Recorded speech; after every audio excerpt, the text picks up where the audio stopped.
T20 ప్రపంచ కప్లో 2024లో భాగంగా పాకిస్తాన్తో జరిగిన మ్యాచ్లో భారత్ 6 పరుగుల తేడాతో గెలుపొందింది. ఈ మ్యాచ్లో టాస్ ఓడి తొలుత బ్యాటింగ్ చేసిన టీమిండియా 19 ఓవర్లలో 119 పరుగుల కుప్పకూలింది. అనంతరం పాకిస్తాన్ను 130-13 7 వికెట్లకు కట్టడి చేసింది.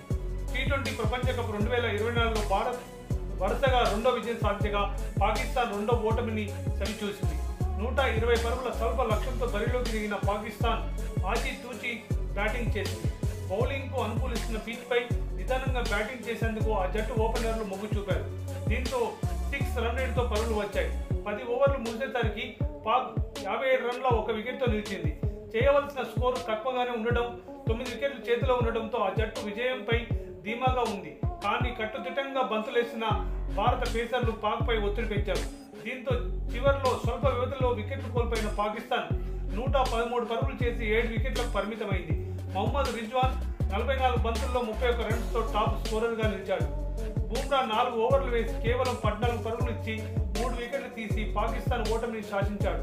హార్దిక్ పాండ్యా సైతం 4 ఓవర్లలో 24 పరుగులు ఇచ్చి 2 వికెట్లు తీశాడు. ఇక అక్షర్ పటేల్, హర్షదీప్ సింగ్ చెరో వికెట్ పడగొట్టారు.